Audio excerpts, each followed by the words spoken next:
Son las 6 de la tarde, iniciamos. Quiero darles a todos las gracias por compartir este espacio conmigo a partir de este momento.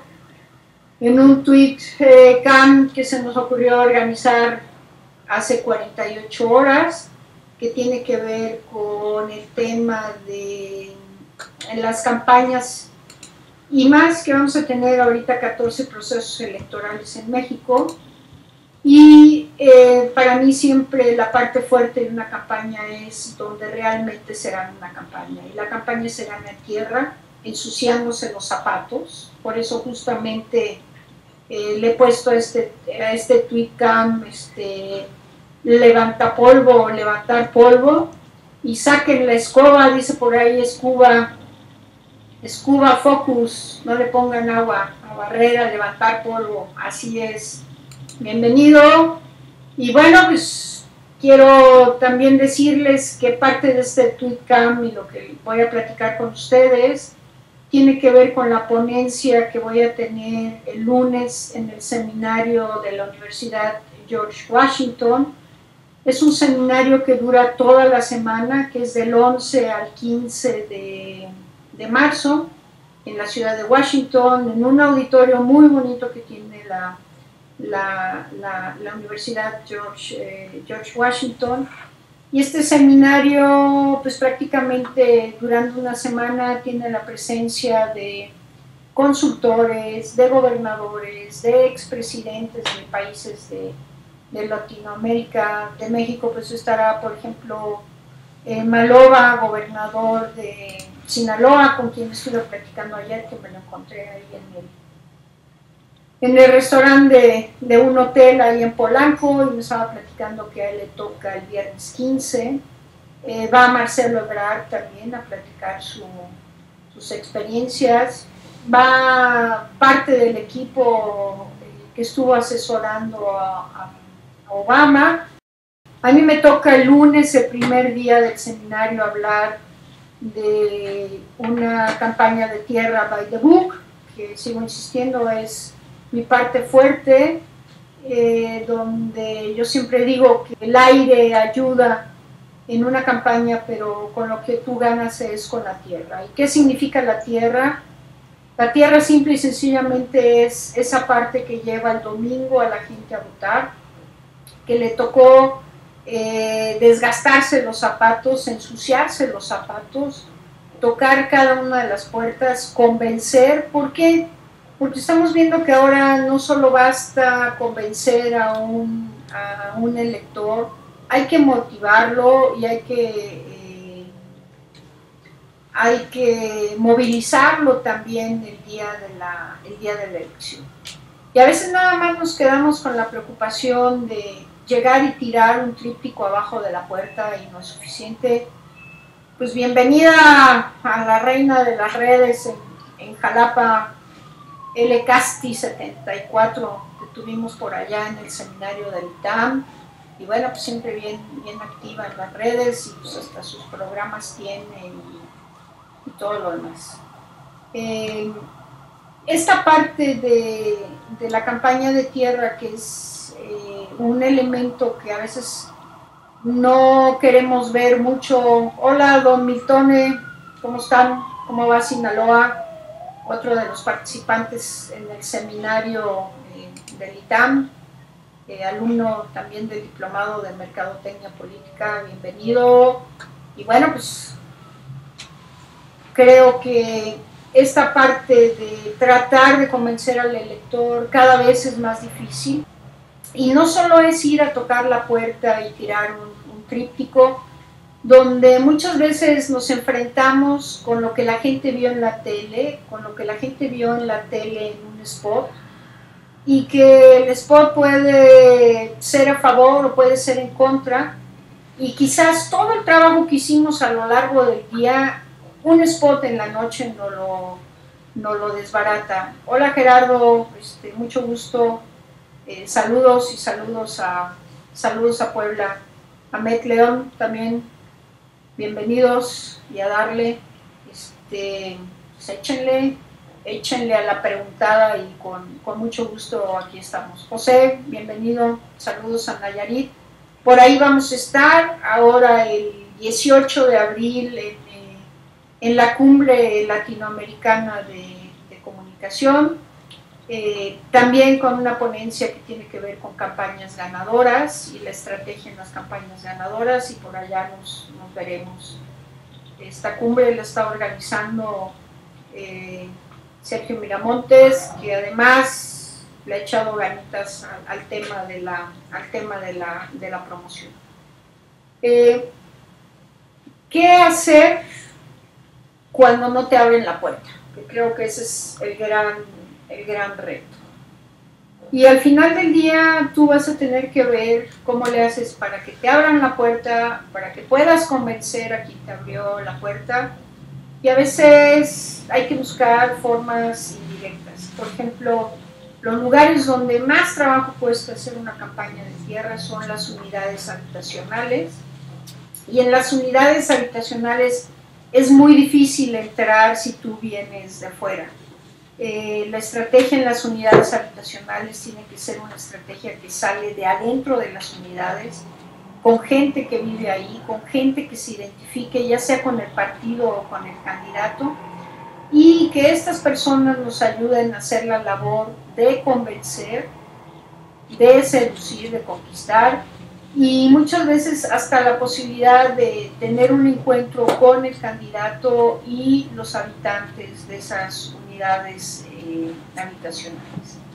Hay lugares donde muchas veces las brigadas o ese ejército que tenemos de vendedores o brigadistas no conocen al candidato, y a veces el candidato ni siquiera se toma la molestia, el tiempo de compartir con ellos, de platicarles un poco quién es, porque vamos a ver que las campañas son emociones, más que razones, son emociones. Hola Isaac, un saludo a Saltillo, y pues a darle. Ustedes tienen proceso electoral, y además Coahuila con un caso muy interesante de quizás el estado con las campañas más cortas. Hay 3 municipios que son los 3 municipios grandes que tendrán campaña prácticamente de 20-21 días, y municipios más pequeños que tendrán campaña de 10 días o 2 semanas. Es necesario capacitar a los grupos con los que se va a trabajar por colonia. Definitivamente sí, Gerardo, tú no los puedes lanzar a la buena de Dios. Tienen que llevar un entrenamiento, tienen que llevar una capacitación, tienen que llevar los elementos de discurso y tener la capacidad de defender en lo que yo llamo el debate callejero, que es tener los argumentos cuando tú vas y tocas una puerta y a veces salen y te mientan la madre. ¿Cómo le haces para pedir una oportunidad y te den por lo menos 3 minutos para escuchar?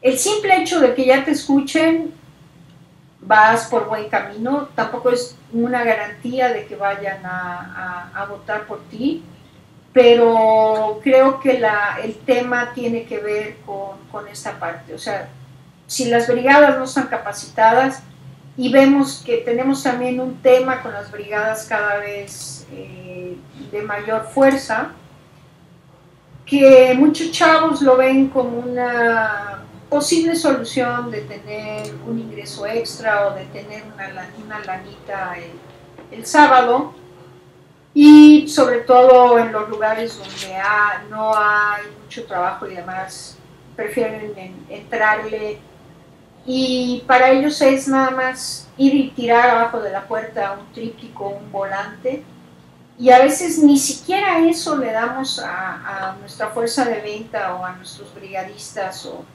los grupos que traemos trabajando en la colonia, ni siquiera con argumentos, insisto, de cómo convencer a quien van a tocarle la puerta. Tiene que ver también con el modelo, Omar, ¿qué estrategia seguir en distritos estadísticamente con predominio adverso? Omar, tienes que identificar sección por sección cuáles son las secciones electorales que has perdido o que el partido ha perdido con más del 20, del 30, a veces hasta del 50%, cuáles tienes muy competidas. Y yo creo que el tema más importante que a veces se nos olvida es, necesitamos saber cuál es el humor social en ese distrito, en ese barrio, en esa colonia. Una vez que tú defines, y en base a los estudios que haces a través de encuestas, de grupos de enfoque, entrevistas de profundidad y demás, tienes que ver qué es lo que quieren. Y junto con qué es lo que quieren, si realmente le quieren al candidato. Hay candidatos que por sí solos entran sin ningún problema. Incluso hay que ver si en esos distritos donde siempre has perdido, si la gente está enojada con el partido que votó anteriormente. Si le cae bien el candidato o le cae mal el candidato. Porque estamos viendo cada vez más que la gente está votando más por candidatos que por partidos. Entonces tienes que hacer una estrategia mucho más agresiva, tienes que valorar si el día de la elección vas a contener, esto quiere decir quizás desmotivar la participación y que no salga tanta gente a votar, pero bueno, eso es parte de lo que tú tienes que definir en qué escenario arrancas. O sea, tú no puedes arrancar una campaña si no tienes un diagnóstico. En el diagnóstico tú tienes que ver en el plan estratégico qué cosa le toca hacer a la parte de aire, que es al tema de los spots, qué le toca hacer a la parte de tierra, donde la tierra tiene que ver mucho con el candidato y con las brigadas sin candidato. Y cuidado, muchas veces tenemos el problema en las campañas que todos quieren andar pegados con el candidato porque todos quieren salir en la foto. Entonces, bueno, pues es parte de lo que tendremos que valorar. Lecasti 74. Algunos neopolíticos actúan como viejos políticos, la neta sí, y lo que más trabajo creo ha costado es el tema de las redes sociales. Creo que muchos políticos no han entendido cuál es el uso real de las redes sociales. Creo que todavía no les queda claro que la gente en redes sociales lo que menos le importa es la política. Y difícilmente entienden que tienen que interactuar y que tienen que aguantar vara. O sea, en las redes sociales tienes que aguantar de todo, a favor, en contra, mentadas de madre, o sea, todo. Si es que quieres estar y entrar en la dinámica de las redes. Entonces, cuesta mucho trabajo que entiendan esta parte de la interacción y que muchas veces en las redes lo que quieren ver es la parte humana del candidato, desde si le gusta la barbacoa o le gusta el pan de pulque o le gustan las conchitas o los frijoles con plátano frito, no sé, o sea, entender qué es esta parte y cómo funcionan las redes. Muchas veces tienen equipos que les manejan su Twitter y su Face, y tú ya tienes la posibilidad de ver si el Twitter y el Face que se envió el mensaje está mandado desde un smartphone o está mandado desde una PC. Y pues prácticamente ahí te das cuenta de que el candidato no es el que está manejando su cuenta. Y eso a los candidatos no lo entienden. Y yo siempre les digo, no importa que solo sean 2 mensajes al día, pero agarren su BlackBerry, saquen una foto de donde están y mándenla. No necesitan hacer gran esfuerzo ni mayor cosa, ni hacer más que hacer esto y subirlo a las redes. ¿Cuánto tiempo les puede llevar y cuánto tiempo les quita? Pues habrá que ver. O sea, yo creo que es un tema que nos cuesta mucho trabajo que lo entiendan. No los chavos. Los chavos, los candidatos jóvenes están muy metidos en el tema de las redes. Rafael cree que sí, creo que hay un furor por la moda de redes sociales y no por las terrestres. Efectivamente, tiene que ver mucho con el esquema que viene desde hace 4 años con el tema de Obama. y cómo ha utilizado Obama el tema de las redes, sobre todo hace 4 años el tema de Facebook, que en la elección del año pasado lo sofisticó. Y creo que lo que debemos de aprender de lo que fue la campaña de Obama es cómo utilizan la base de datos que se genera por las redes, porque al final del día las redes, si no movilizan electores el día de la elección, no sirven para nada.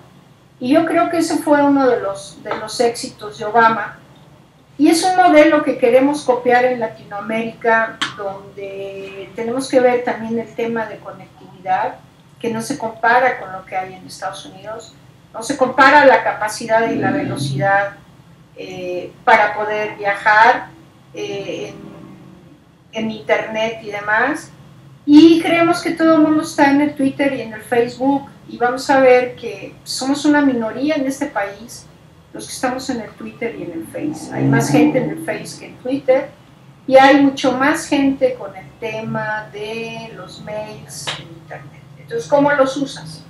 Y al final del día, insisto, si las redes sociales no te movilizan gente el domingo para ir a votar, pues las redes sociales prácticamente funcionan.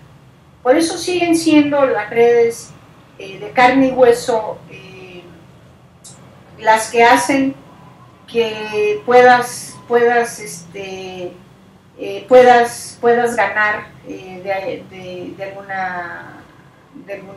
alguna manera. Gerardo Ramos, ¿se debe usar RS solo como estandarte si es un municipio con poca participación? No, yo creo que tú tienes que motivar también la participación, pero depende a quién le conviene que la gente salga a participar y a quién no. Yo creo que las redes sociales, cuando tú tienes municipios pequeños, ¿cuánta gente tiene acceso a las redes sociales? Entonces, no hay más que tocar puerta. Ahora, ¿en dónde están funcionando las redes sociales? Y es indiscutible, es en los chavos. El tema de las redes sociales y chavos va totalmente asociado, y bueno, pues tiene que ver también con las nuevas formas de comunicar y con las nuevas formas de que podamos entender cómo se comunican los chavos. Los chavos ya no ven televisión, los chavos ya no hablan por teléfono, todo es a través del mensaje y a través de redes sociales.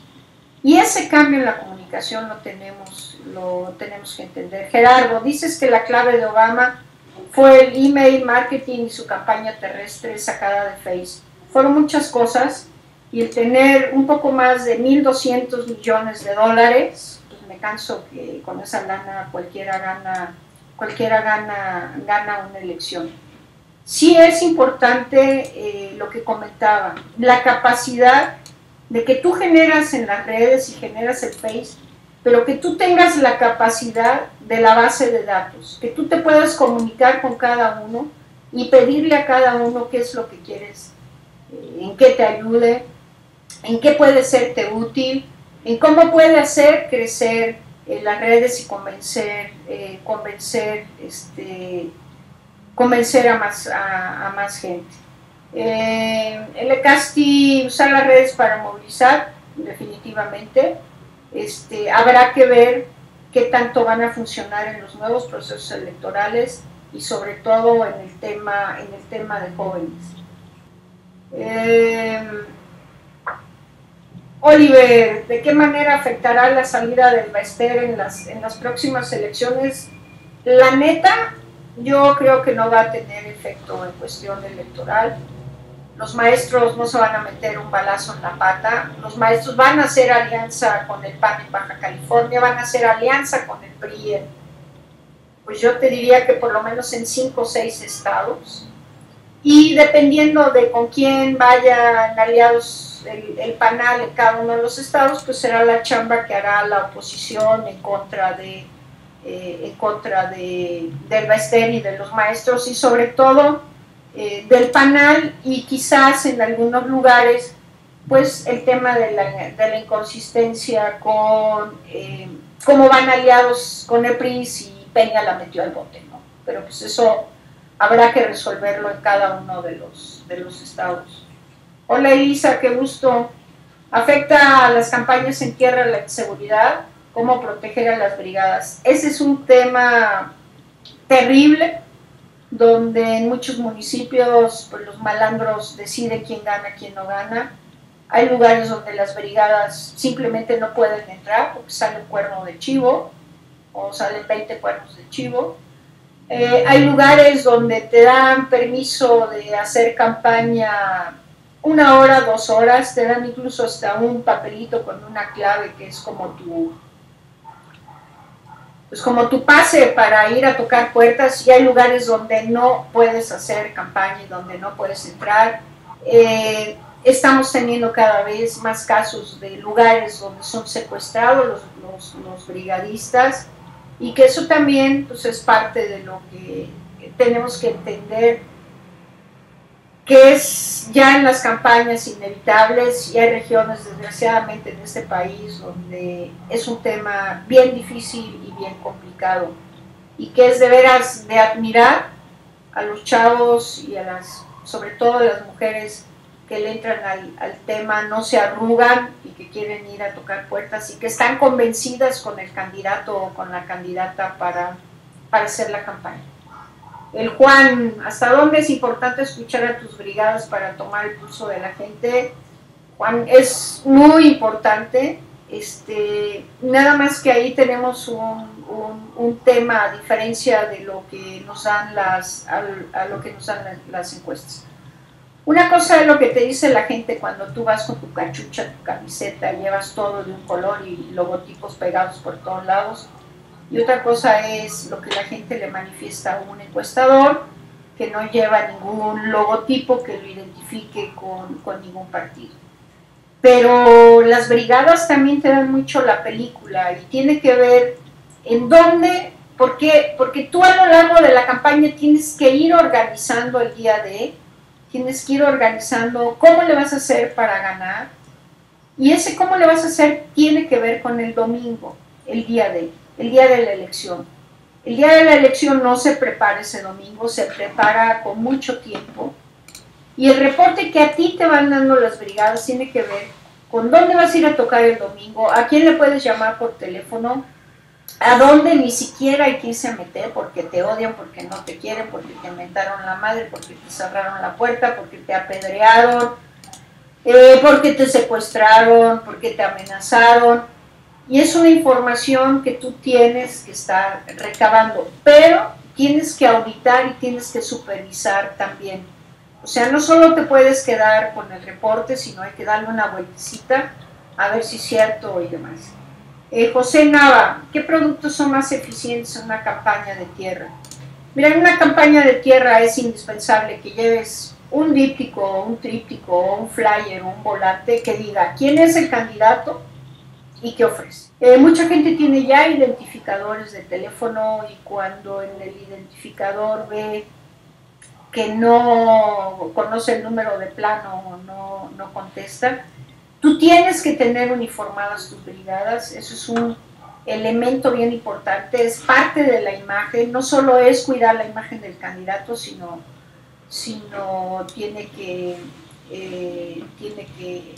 ver esta parte, ¿no? Angélica, ¿qué tan bueno o malo es la sobreexposición del candidato antes de la campaña? El tema es que con la reforma que tuvo el COFIPE del 2007, se limitaron muchas cosas en términos de qué tanto puede estar en medios, no puede aparecer en medios. Hay códigos estatales e incluso el federal que pueden anularte una candidatura por actos anticipados de campaña. Y es obvio que el candidato que llega con mayor exposición y con mayor nivel de posicionamiento tiene una posibilidad mayor. Yo les pongo el caso de Coahuila, donde solo tienes 3 semanas de campaña. Es complicado. Nosotros tuvimos una experiencia el año pasado con Manuel Velasco en el estado de Chiapas, que por cierto es el gobernador más joven, una campaña de 27 días, una campaña de gobernador de 27 días, con un estado inmenso, complicado, difícil como es Chiapas. Y si esto no hubiera hecho Manuel un trabajo que lo hizo desde antes del 2006, de todos los fines de semana recorrer el estado, caminarlo, hacerlo. Manuel fue diputado local, diputado federal, senador, y de senador llega a gobernador, como uno de los gobernadores más jóvenes de este país, un gobernador de 32 años.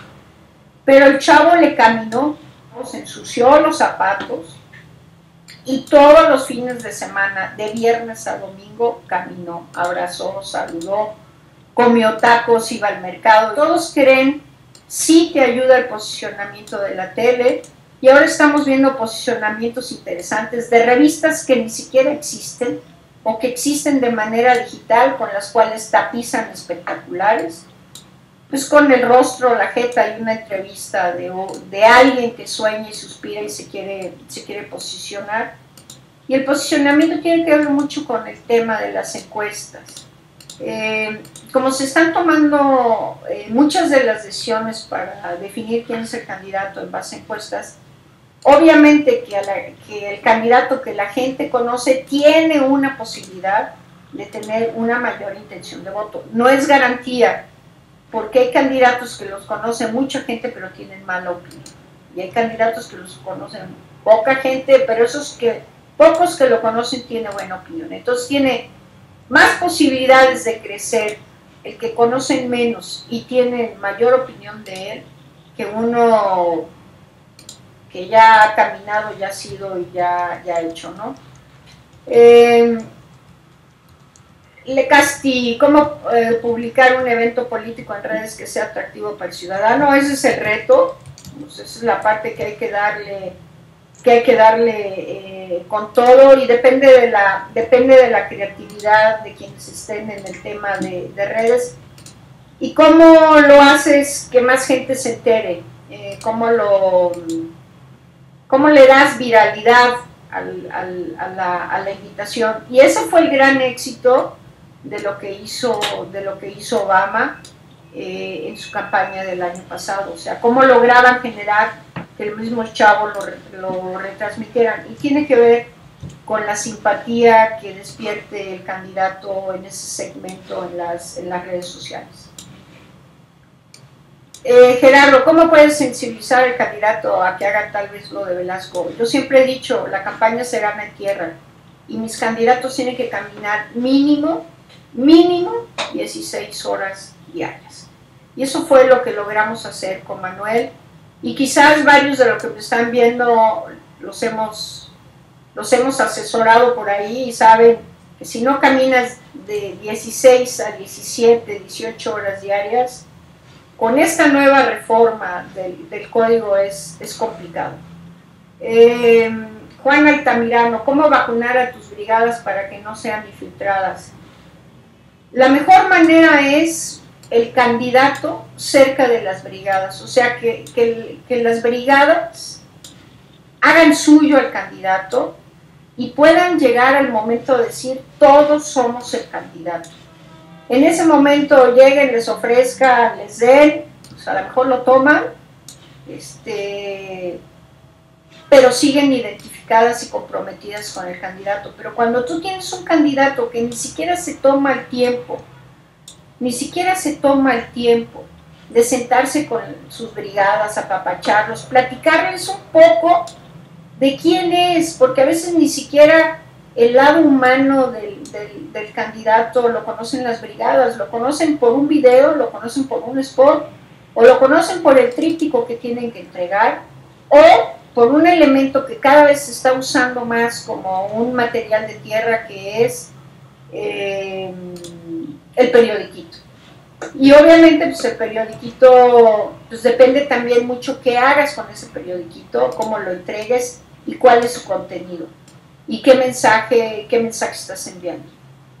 Insisto, hay campañas donde el candidato no quiere bajar, o sea, no quiere bajar. Daniel, ¿podría darnos datos sobre el mensaje electoral y la propaganda política? El mensaje es, junto con la parte del tema del candidato, creo que el eje de una campaña. Si tú tienes una campaña o un candidato que no tiene mensaje, difícilmente va a hacer clic con la gente. Porque la gente está esperando que el candidato llegue, le ofrezca, le prometa. O sea, tienes que ofrecer algo que sea tu sombrilla, pero tienes que ofrecer también algo que tiene que ver con las necesidades de la colonia, del barrio o la sección a la que esté yendo el candidato. Milton, ustedes tuvieron la campaña de Maloba en Sinaloa, y que fue una campaña rockstar. O sea, Maloba es un tipo que le cae muy bien a la gente, de sangre liviana, le gusta el béisbol, le gusta bailar, come tacos, es muy sangre ligera con la gente. Pero tú tienes que identificar por sección dónde puedes entrar, porque hay muchas veces donde tenemos sobre todo los niveles socioeconómicos altos.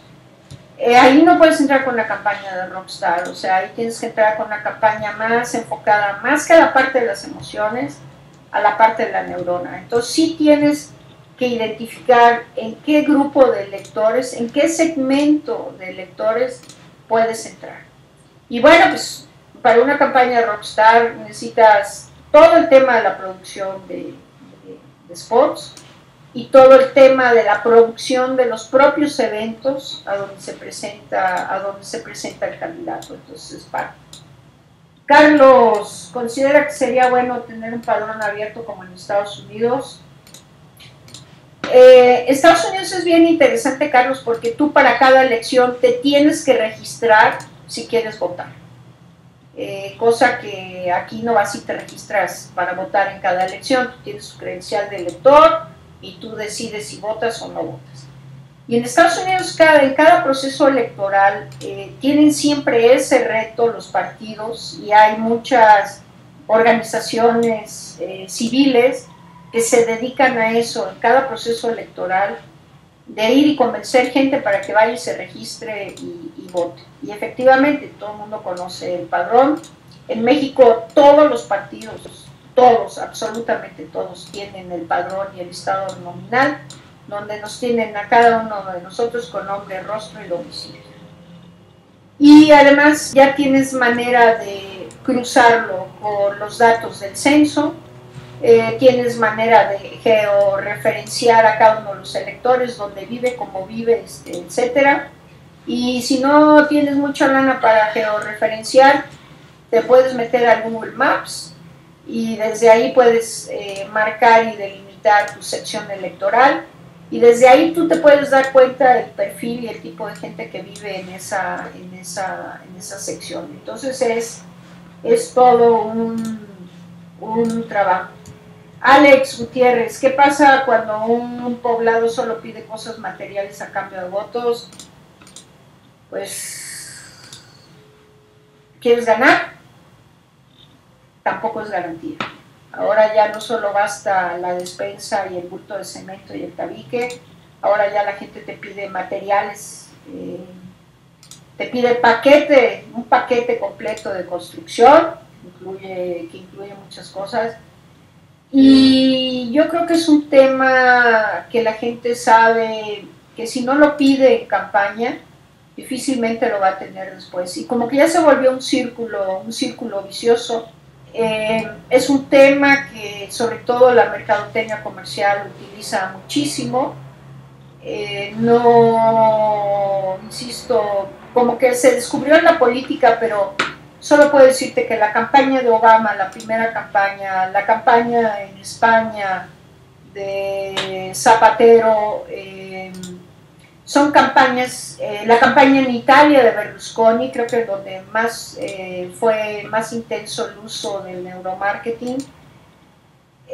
Ya es parte porque muchas cosas que se experimentan y se ven en la mercadotecnia comercial para lanzar cualquier producto, se usa también en el marketing político.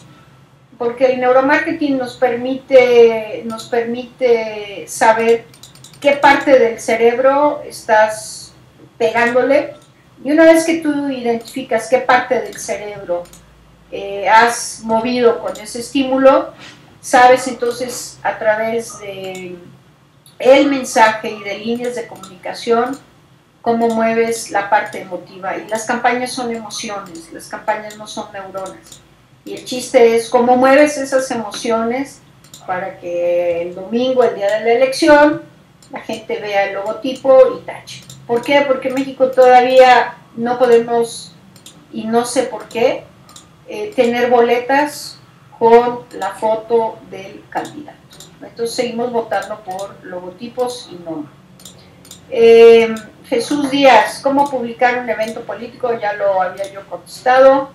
L. Casti, ¿ha habido algún candidato ganador que no haya aplicado el clientelismo? Difícil de decirte, porque al final del día las despensas resuelven muchas cosas el día de la elección. Por ejemplo, Yucatán, Quintana Roo, Campeche, tú no ganas una elección si para el domingo, el día de la elección, no mataste unos cochinitos, hiciste cochinita pipí. Y en esos 3 estados las elecciones se definen por el candidato que más cochinita, carnitas y demás repartió que todo lo demás. Entonces, pues, ahí vamos. A ver, Isaac, aplicado en las redes sociales, reformulo. Aplicado en las redes sociales. Bueno, ok. Luego, Aurea, qué gusto. En un municipio pequeño, ¿qué tipo de propaganda es la más propicia durante las caminatas? Entregar el periodiquito o entregar un tríptico o un flyer bien hecho, muy concreto, muy clarito, sin mucho rollo, y por lo menos con 3 propuestas muy claras y muy concretas. Y si esas propuestas tienen que ver con lo que la gente está esperando y con lo que la gente quiere, la gente lo va a aceptar. A veces hay que ponerle un algo más para que la gente no lo tire, que puede ser algún teléfono de emergencia, alguna receta de cocina, a veces hasta un calendario de esos de bolsillo desprendible, o algo para que los niños puedan iluminar, o una sopa de letras. O sea, hay que darle un algo para que la gente también, primero, se entretenga, segundo, lo alcance a leer, y tiene que ver con si le pusiste monitos, si le pusiste fotos, si le pusiste alguna foto donde la gente de ese lugar se ve reflejada. Daniel, ¿cuál es la imagen perfecta para el equipo de campaña del candidato? Bañados, afeitados, sin aliento alcohólico, uniformados. Y no aventar la camioneta, porque a veces el candidato se pasa ahí echando propuesta, rollo y todo lo demás. Los guaruras, que ya en muchos lugares es difícil hacer una campaña sin los guaruras, pero los guaruras tienen que entender también que no tienen ningún derecho de patear, empujar a nadie. Y lo peor es cuando va la caravana atrás del candidato, que van hechos la madre, se les olvida que traen la jeta del candidato en la camioneta y se pasan rebasando de manera estúpida, cerrándose y demás. Todo eso es parte de la imagen. Milton, ¿cómo construir comunicación si te peleaste con el principal medio? Tienes que encontrar formas paralelas y nuevas formas de comunicación. Nosotros hemos tenido la experiencia de varias campañas donde el principal medio no está en contra de nosotros, y lo hemos logrado con 2 cosas interesantes. Una ha sido a través del perifoneo, donde el perifoneo no es un bocho que pasa hecho la madre, sino el perifoneo hay que construir una historia e ir contando la historia y dar el tiempo para que la gente también escuche la historia. Y el segundo ha sido el periodiquito.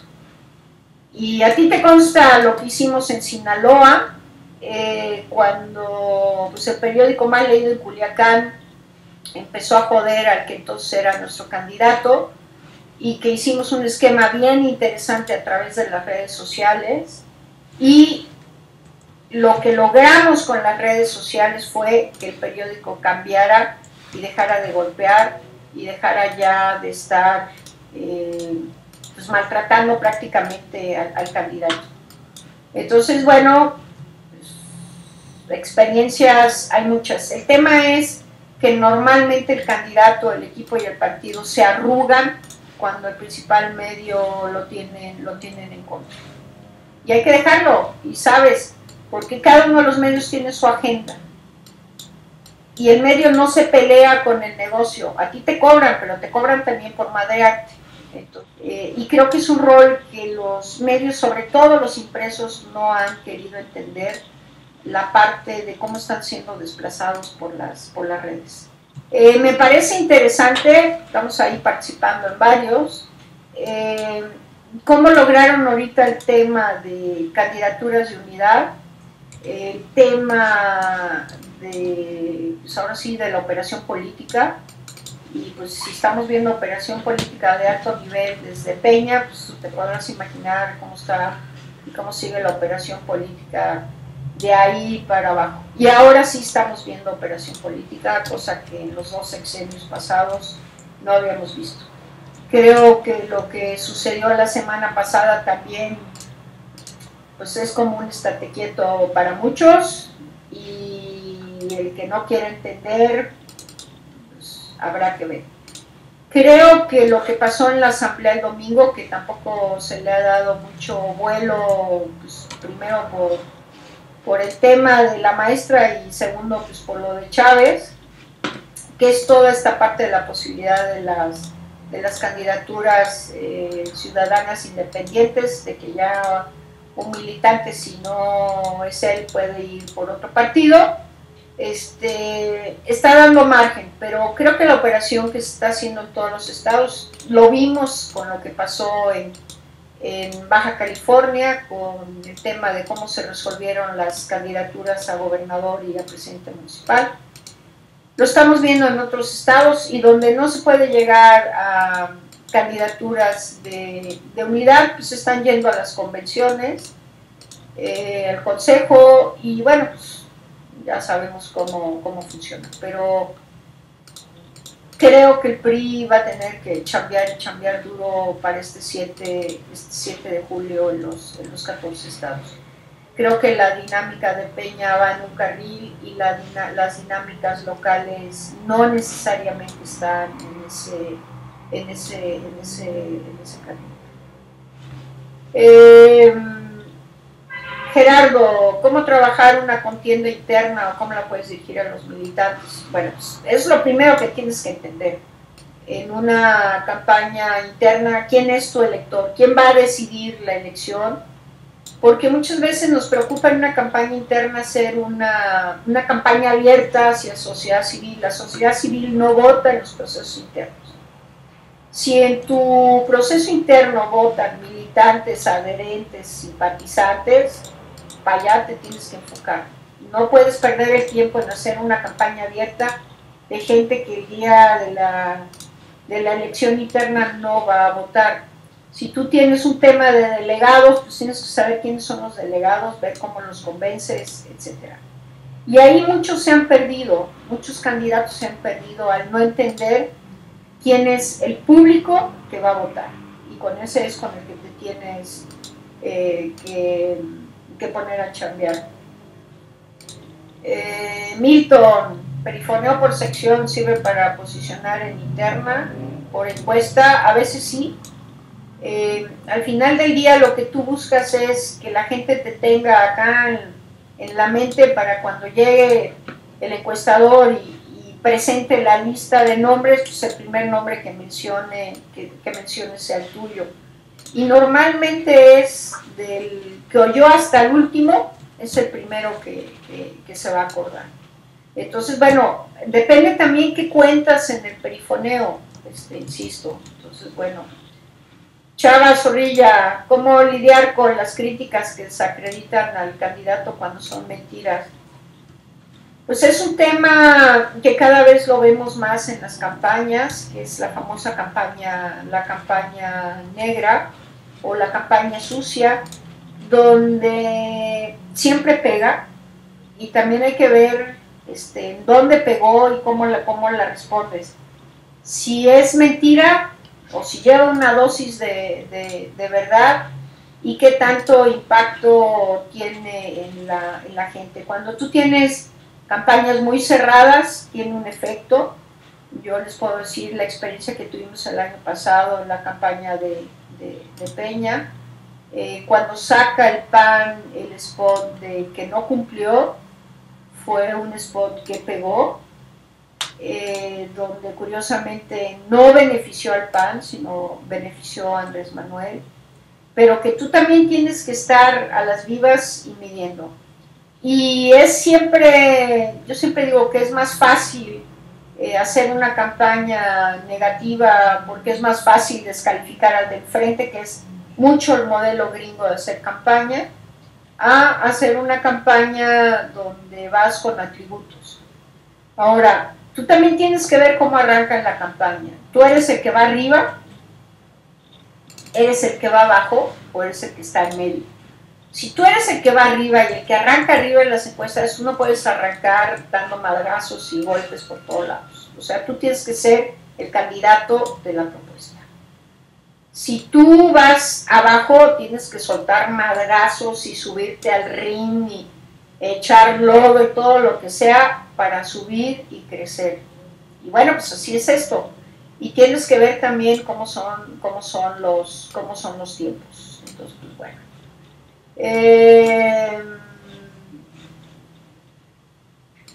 Saram, ¿crees que Peña marcó una tendencia y ahora todos los candidatos realizan su campaña basada en imagen y no ideas?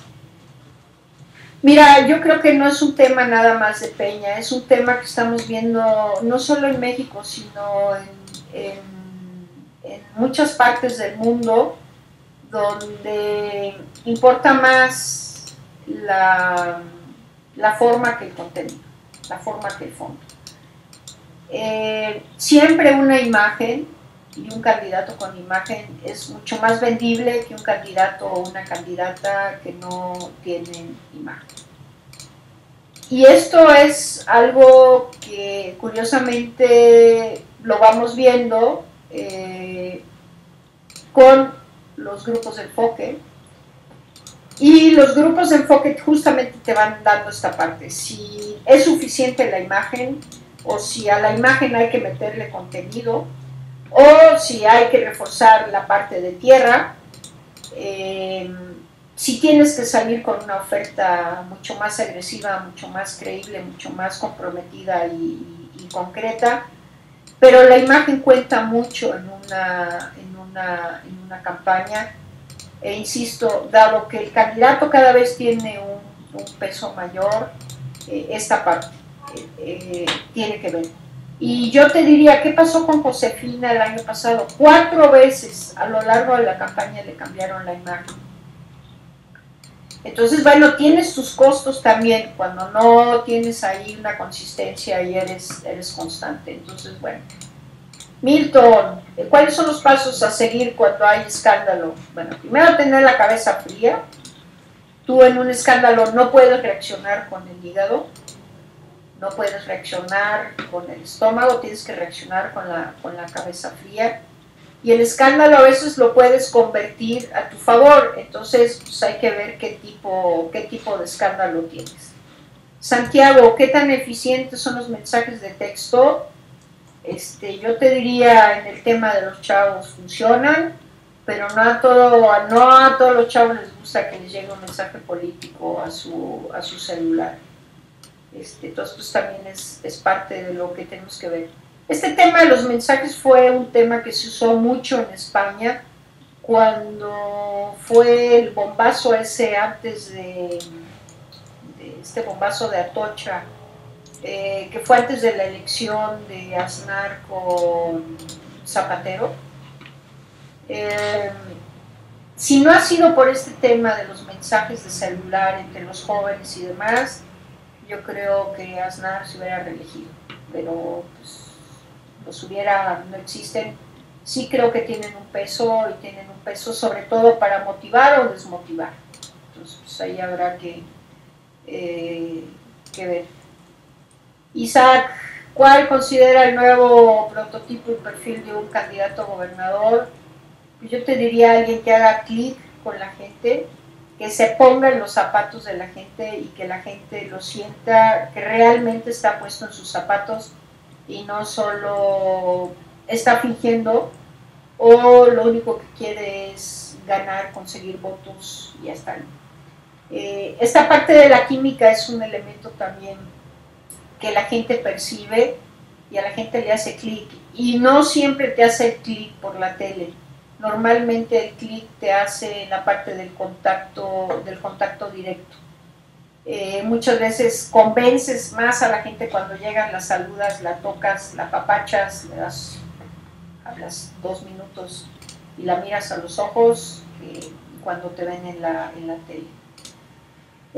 Carlos, ¿cuál sería la estrategia más eficiente en una campaña interna? Yo te diría que la primera es identificar quién va a votar por ti, cuántos amarres tienes para poder llegar, qué tipo de elección interna tienes, porque a veces los procesos internos, está escrita la historia ya, hay un ganador y hay que ponerle 2, 3 paleros para que se pueda hacer campaña y demás, que a veces se la creen, y tiene que ver también con la capacidad que tengas para movilizar y acordar el día de la elección. Pero tienes que tener claro qué rol te toca jugar y con quién negociaste y qué amarraste. ¿Qué otra cosa tenemos por ahí, Cris? A ver, los eventos públicos deben de estar a cargo del equipo o del partido. Yo creo que el partido tiene una chamba que es garantizar la estructura electoral, capacitarla, tenerla bien capacitada, garantizar el equipo jurídico y la defensa del voto, pero dependes mucho de la capacidad. Hay ocasiones que el equipo de campaña no da para organizarte un evento grande y necesitas al partido, y la mejor campaña es aquella donde se pueden coordinar equipo de campaña y partido. Cuando tú tienes una campaña donde el partido va por un lado y el equipo del candidato va por otro, es una campaña bien complicada y es una campaña difícil de ganar.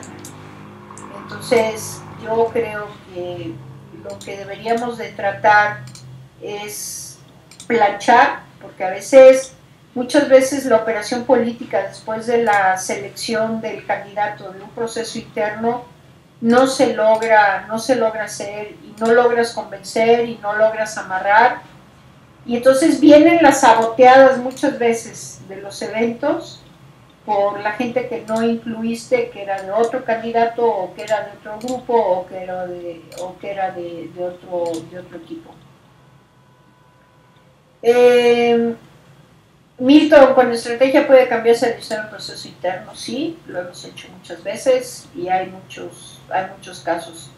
Carlos, ¿cómo hablarle al candidato, al equipo, para que dejen de operar a los estrategas o consultores? Es también un tema complicado, porque en esta parte también hay mucho vendespejito, como digo yo, pero también tiene que ver con a quién le cree el candidato y a quién no le cree, y pues, ahí ya también es un tema que choca mucho, porque muchas veces los equipos de campaña o el partido creen que el estratega viene porque les va a quitar la chamba, y el estratega lo que viene es a apoyar. El estratega muchas veces tiene la cabeza más fría y una visión más amplia que el propio equipo de campaña, pero pues a veces no se quieren dejar. ¿Ha habido algún candidato ganador que no haya? Ya la tuvimos. Chava Zorrilla, actualmente el partido político influye lo necesario para el candidato. Depende. Hay lugares donde lo que manda es el partido, donde prácticamente el candidato tiene que ir nadando de a muertito, la gente vota por el partido. Hay lugares donde la gente no quiere el partido y donde el candidato tiene que echarle toda la galleta y hacer toda la campaña, pero no hay una regla general. Eso te lo van a dar las encuestas. Obviamente la campaña ideal son campañas donde la gente quiere el partido y quiere el candidato. Hay campañas donde todo lo es el candidato, pero lo tienes que identificar, porque si tú en un lugar donde la gente no quiere el partido, a fuerza quieres meter el partido, te va a cargar la pista. Pero bueno, Santiago, ¿afectan o benefician los dedazos de políticos a sus sucesores? Depende. Depende de qué tan bien evaluado esté el político que quiere dejar a su sucesor. Normalmente cuando tenemos políticos bien evaluados, su sucesor normalmente gana. Cuando tenemos políticos mal evaluados y a fuerza quieren imponer a alguien, normalmente pierden. Mauricio, qué gusto. Pues por allá nos vamos a ver en Washington el lunes, en el seminario de la George Washington. Maestra, ¿puedes platicar un poco la lógica de la estrategia de la campaña de Peña? La primera etapa de la campaña de Peña tenía que ver con un candidato que traía tanta diferencia en las encuestas. Era una estrategia de mantener el posicionamiento, de mantener la intención, donde veníamos del tema de lo que había pasado en la feria del libro de Guadalajara. Entonces, en esta estrategia de mantenimiento, de posicionamiento, teníamos que posicionar a un candidato que estuviera presente en todas las regiones del país.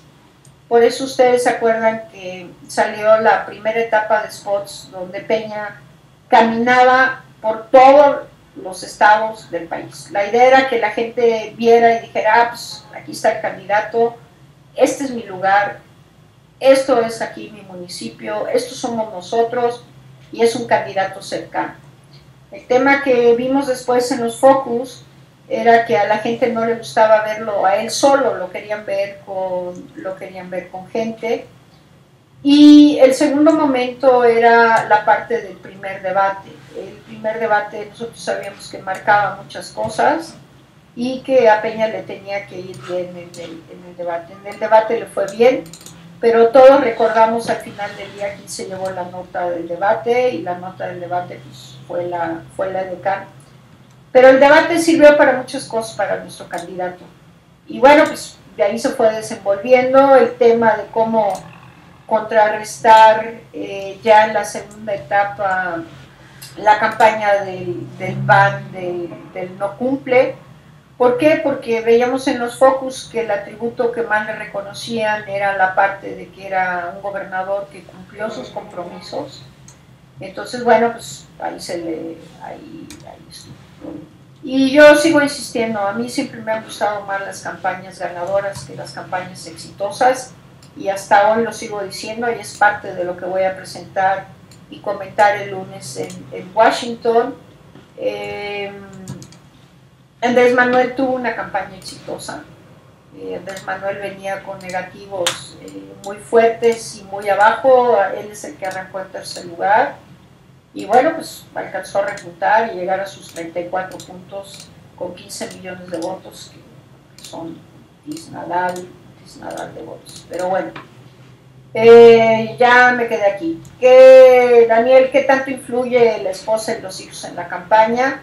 Depende mucho de la familia.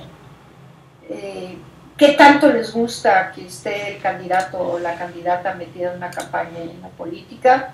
No todos les gusta, no todos quieren jalar, pero en muchos lugares la esposa, para el caso de un candidato, es un factor fundamental en la campaña, sobre todo para hacer y encabezar el tema de la campaña de sociedad civil. Normalmente la esposa no se mete con la campaña del partido y de la estructura del partido y demás.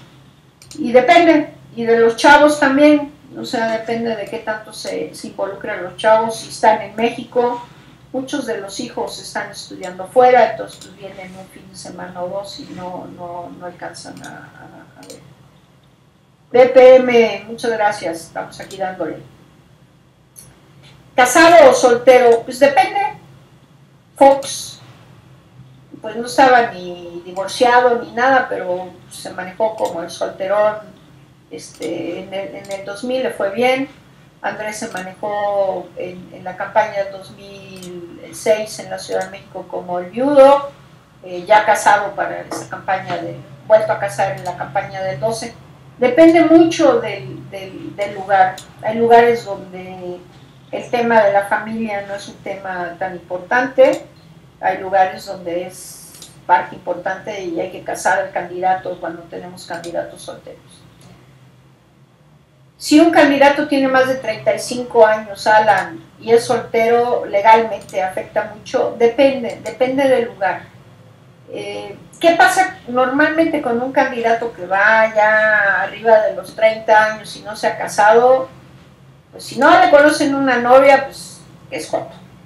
Y entonces, bueno, pues ahí empiezan también los problemas, en el sentido de, dependiendo del lugar, hay gente que eso no le importa, para gente que eso no define. Yo les puedo platicar el caso de Manuel Velasco el año pasado en Chiapas, incluso en el 2006 que le llevamos su campaña de senador, pues tampoco estaba casado, y bueno, hasta el día de hoy todavía no está casado, a lo mejor hay boda pronto, pero la campaña pues, era soltero, ¿no? A ver, Irving, qué gusto. Fue uno de los factores en Tabasco el que el partido no trabajara con el candidato. Tabasco fueron muchas cosas. Yo te diría que el factor más importante fue el enojo que la gente tenía contra Granier. Este enojo lo que generaba era que no querían saber nada, absolutamente nada, de lo que tuviera que ver con el PRI.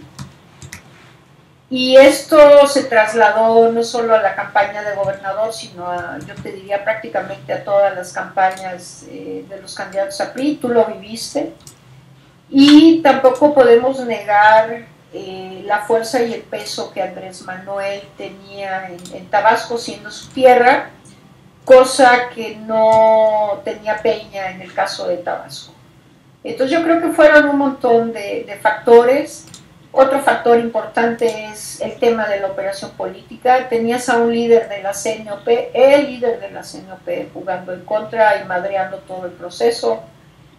A mitad del proceso, si te acuerdas, vino la instrucción del tribunal de tumbar a varios candidatos por el tema de equidad, y se tuvo que cambiar en los distritos y demás. Entonces se juntaron muchas cosas, pero te diría que uno de los grandes enojos en Tabasco y el ánimo de cambio era que la gente ya no quería saber nada del PRI, y el PRI que pues prácticamente estaba representado por su gobernador entonces Granier, que bueno, pues hemos oído últimamente todas las lindas historias, pero bueno, así pasa y así es la democracia. Milton, ¿en qué se diferencia la campaña Rockstar de Manuel Velasco y Peña? Manuel es un fenómeno. Cuando él gana en el 2006, que él en ese momento tenía 26 años, yo le dije, oye Manuel, la neta, pocas veces he visto un fenómeno como tú, y estoy segura que en 6 años vas a ser gobernador. Dijo, no jefa, ¿cómo crees? Voy a estar muy chavo, voy a tener 32 años, ¿cómo voy a ser gobernador? Y pues, vale. Yo creo que tiene que ver mucho, y yo te sigo insistiendo, ustedes en Sinaloa hace 3 años tuvieron un rockstar con Maloba. Y cuando tú tienes un candidato que tiene esa facilidad y ese arrastre y esa química y ese clic con la gente, eso es lo que vemos. Y obviamente, pues cuando tú tienes un candidato con ese perfil, pues también hay que echarle a la campaña para aprovechar ese perfil. Sería un error no utilizarlo y no hacerlo. Ahora, ¿cómo neutralizar el fuego amigo de quien no ganó la candidatura? Esa es la parte más complicada. Muchas veces los candidatos pierden no porque les hayan ganado los de enfrente, sino porque se los madrearon adentro. Y tiene que ver con la operación política. ¿Qué tanto vas si le sobas el lomo, le pones la curita, negocias? Porque normalmente el que pierde quiere que le pagues lo que se gastó en la campaña, lo que se gastó en el posicionamiento. Luego quiere un cacho de lo que posiblemente ganaría si hubiera ganado, y quiere todos los puestos sabidos y por haber. Entonces, no siempre son fáciles esas negociaciones con los perdedores, y cuando esa plancha no se hace, cuando esa operación política no se hace, es cuando tenemos ese fuego amigo, que normalmente hace perder las elecciones. Pero bueno, es parte de... Gustavo, qué gusto, que las campañas de candidato a alcalde y diputados vayan juntas, bueno o malo, yo te diría que es excelente, porque cuando van las campañas de diputados solo, a la gente le vale madres un diputado. Y es cuando tenemos la parte de las campañas solo de diputados, muy baja participación, porque la gente no le interesa. Y yo te diría, ¿tú sabes qué hace un diputado? Eso pregúntaselo al bolero, al taxista, a la señora que ayuda en la casa, y muy poca gente te va a poder decir qué hace un diputado, donde el concepto de un diputado es o se está peleando, o está dormido, o gana mucho dinero y no hace nada. Esa es la percepción que tiene la gente. Alan, ¿cómo contrarrestar un candidato rockstar? Dependes mucho. Yo te pongo el ejemplo de Manuel Velasco. Por más que hacía María Elena Orates, que también le llevamos su campaña en el 2006, cuando tienes un candidato de ese tipo es muy difícil. O sea, tienes que encontrar de veras algo que le pegue. En el caso de Manuel no lo encontró la oposición, porque pues, prácticamente Manuel iba 60 puntos arriba del segundo lugar, que era María Elena Orantes, la candidata del PRD. Pero en el caso de Peña sí lo encontraron, que fue pegarle en el tema con 2 compromisos que no cumplió, de 600, 2 que no cumplió, y ahí le pegaron. ¿En qué momento se puede desgastar tu campaña de pie cuando contiendes por segunda vez? Cuando la gente te conoce demasiado. O cuando ganaste y no volviste y no regresaste a ver a la gente, que eso pasa mucho.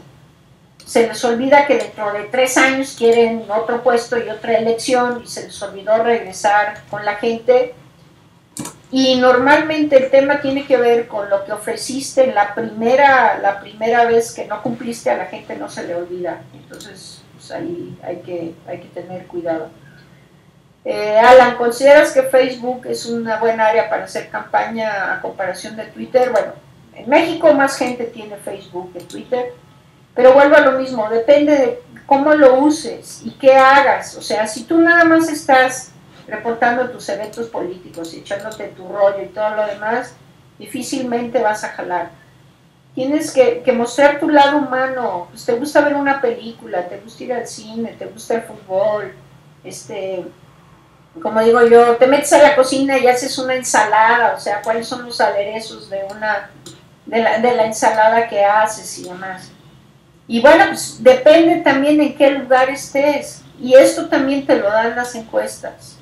¿Quién está metido en el Facebook? ¿Qué perfil tiene? ¿Quiénes son los tuiteros? Y yo, por ejemplo, les puedo platicar la experiencia que tuvimos en el 2011 en la campaña de Rubiel. La campaña de Rubiel fue una guerra en las redes, pero terrible. Era la gente del PAN contra la gente de Rubiel y la gente de Encinas contra la gente de Rubiel. Cuando nos metimos a ver dónde estaban los tuiteros, ¿qué creen? El 80% de los tuiteros estaban en el Distrito Federal. 80% de los tuiteros que no votaban en el Estado de México.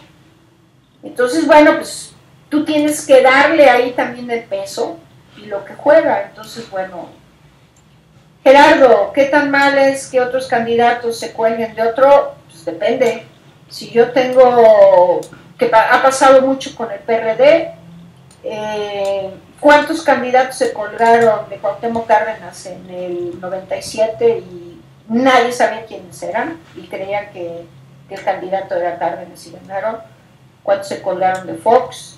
El año pasado, ¿cuántos se colgaron del PRD en Andrés Manuel y ganaron? Entonces yo creo que es un tema que también se tiene que valorar. Nos pasa mucho con los candidatos a gobernador, que los candidatos a presidentes municipales y diputados se cuelgan del candidato a gobernador. Entonces lo tienes que evaluar y lo tienes que ver. ¿Quién te da? No siempre del que te cuelgas te da. Entonces, por eso, insisto, no es un modelo que sirva para todos lados. Santiago, Los candidatos son elegidos por su campaña, carisma y no por sus aptitudes. Depende. Yo te diría que un 65-70% tiene que ver con el carisma. El candidato que tiene ángel, que hace clic con la gente, no necesita decir mucho. Con 2, 3 ofertas concretitas que haga, le puede ir bien. Pero depende con qué segmento vas. Tú con los segmentos de altos niveles de escolaridad, de altos niveles de ingreso, no alcanza el rostro. O sea, tienes que llegar con propuesta. Pero tienes que saber también si esa gente vota. Y normalmente quienes votan es abajo la tropa. Pero ¿qué estamos viendo en las últimas elecciones? Que un segmento que no participaba en las elecciones ahora sale a participar, y es un segmento que no siempre está con el PRI, que es el segmento de los jóvenes y el segmento de altos niveles de escolaridad. Y esos te pueden voltear una elección. Entonces, bueno, hay que verlo. Emanuel, gracias a ti, y ya nomás le voy a dar unos 7 minutitos más y ya nos vamos, porque ya me pasé de la hora que había dicho. Elisa, ¿y dónde están las mujeres candidatas? Pues eso es lo que yo me pregunto, y ahora con la asamblea que ya lograron por medio de la propuesta de Silvia Hernández de 40% mujeres, pues se tendrán que poner a trabajar las mujeres.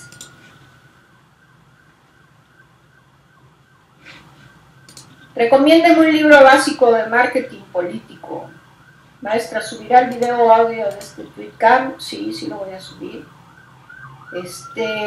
Pues mira, Alan, yo te diría, métete a amazon.com, pon marketing político y te va a salir toda la bibliografía, a diferencia de lo que pasaba en este país hace 30 años o 20 años, que con lupa encontrabas bibliografía. Ahora vas hasta un Sandbox y hay todos los libros. Creo que cualquier libro que leas de marketing político va a traer prácticamente el mismo recetario, unos con más, unos con menos. Y pues por ahí hay un libro de Rafael Vargas, que es uno de los consultores que trabaja con nosotros, que escribió su libro, que por ahí les va a poner la referencia al ratito, de todas las experiencias como consultor en campaña, y pues, se le ocurrió plasmarlas en un libro, entonces vamos a dar. Brigadas a pie y en redes sociales, ¿ayudan o estorban? ¿Posicionan o saturan? Depende. Hay ocasiones en que el candidato tiene una brigada, el partido tiene otra, la señora tiene otra, el compadre tiene otra, la sociedad civil tiene otra. Y bueno, pues aquí está, Apuntes de un consultor, de Rafael Vargas. Ahí, déjenme ver cómo va la cámara. Chale, Cris. Se lo recomiendo. Está ligerito, sencillito.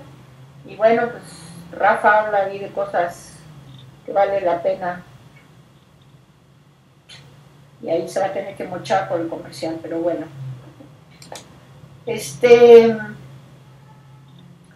Jorge, ¿qué onda, mi chino? ¿Qué tan vigente sigue el discurso de Luis Donaldo Colosio hoy, 6 de marzo, a 19 años de haberlo expresado? Pues te la pongo muy fácil, chino. Tú pregúntale a los chavos quién fue Colosio. O sea, los chavos que van a votar ahora por primera vez o que tienen 20, 22 años, difícilmente saben quién es Colosio.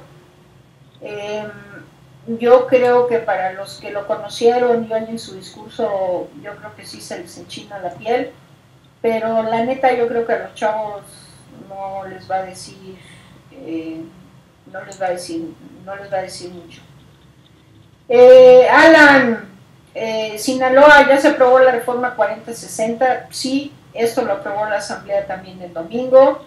Emanuel, creo que también puede afectar el prestigio de los que se cuelgan a otro candidato, sí. Romans Marketing Político, pues, hay que darle también porque también votan. Y Arturo Plancarte, qué gusto, ¿ya la pensaste? En una campaña corta la apuesta debe ser territorial 80-20, sí, sobre todo cuando no tienes el tema de medios. Yo sigo insistiendo, la campaña se gana en tierra y tú tienes que recorrer cada una de las secciones, obviamente con un esquema de agenda estratégica, a cuáles secciones vas a ir, a cuáles va a ir el candidato, a cuáles va a ir su esposa, a cuáles van a ir los hijos, a cuáles va a ir la brigada sin candidato. ¿Por qué? Porque tú tienes que tener claro desde un principio cuántos votos necesitas para ganar. Y una vez que tienes claro cuántos votos necesitas para ganar, dónde están y cómo le vas a hacer para conseguirlos y convencerlos. L. Lacasti, yo les recomiendo el libro 30 claves para entender el poder. Es una posibilidad, pero bueno. Gustavo Trujillo, gracias. ¿Y cómo manejar a los candidatos? Y si el que va a diputado es más conocido, pues hay que aprovechar y colgarse de... acuérdense que aquí lo que siempre vamos a buscar es quién suma y quién ayuda y con quién nos puede dar votos. Y si a veces el que suma no es mi cuate, ni mi compadre, ni nada, pues ni modo, a morderse uno, a morderse el otro, a chambear y a conseguir votos. Al final del día lo que se busca es ganar la elección, y la elección, la única manera de ganarla es, como siempre he dicho, con estrategia y con votos. José Nava, ¿cuál fue el principal elemento que influyó en el triunfo de Ángel Aguirre Guerrero? Bueno, pues eso fue una campaña padre. Creo que el carisma de Ángel, yo nunca he tenido un candidato que llega 2, 3, 4 horas tarde, que la gente lo espere y no le miente la madre cuando se sube y ya. Yo cuando vi eso en Guerrero con Ángel Aguirre, yo incluso le comenté a Ángel que el día que yo escribiera un libro, nada más a él le iba yo a dedicar un capítulo, porque era verdaderamente impresionante la capacidad que tenía en el momento que tomaba el micrófono de convencer y enloquecer a la gente. Y obviamente tenemos que reconocer, fue gobernador, fue 2 años gobernador, conocía absolutamente todo el estado, conoce a cada una de las personas por su nombre, que fue otro tema también que me llamó mucho la atención. Y por el otro lado teníamos un candidato enfrente del PRI que, bueno, pues venía muy desgastado de ser presidente municipal de Acapulco, y yo creo que un buen trabajo para justamente el día de la elección, y quien hizo el mejor trabajo el día de la elección fue el que ganó, y pues obviamente fue Ángel Aguirre, pero yo creo que básicamente tuvo que ver mucho el carisma. Hola Rubén, ¿qué colores o qué tipo de foto recomienda para usar en las redes sociales como Face? Pues Rubén, yo siempre he dicho, a mí los huevos no me gustan. Yo creo que todo aquel que no da su cara en las redes, por algo no la da, que es parte del encanto que también tienen, tienen las redes. Y es un tema que cada quien escoge, pero para mí la foto es la que te muestra quién eres, y sin tanta complicación y sin tanto buscar. ¿Qué más tenemos por ahí? Bueno, pues no me queda más que darles las gracias por haberme acompañado, por haber hecho esto un rato padre. Decirles que estaré el lunes en la George Washington hablando de una campaña de Tierra by the Book, donde pues retomaré muchas de las cosas que ustedes ahorita me acaban de preguntar, y que bueno, pues ahí les avisaré cuando tenemos el próximo, y como digo yo, a darle, échenle muchas ganas. Y este año hay 14 procesos electorales en México, y bueno, pues yo creo que la expectativa en estos 14 procesos electorales es si el PRI va a arrasar, lo que significaría y las consecuencias que tendría para el pacto si el PRI arrasa, o cada partido mantendrá sus bastiones como los tiene ahorita. ese será el reto. Adri, pues qué gusto de verte, un saludo, un abrazo. Y bueno, pues muchas gracias y echarle ganas y gracias a todos. Y pues nos vemos en la próxima. Y bueno, pues aquí en las redes seguiremos dándole y aguantando vara, como dice alguien por ahí. Pues que tengan una tarde a todo dar y hay unos videos. Consultores y marketing político.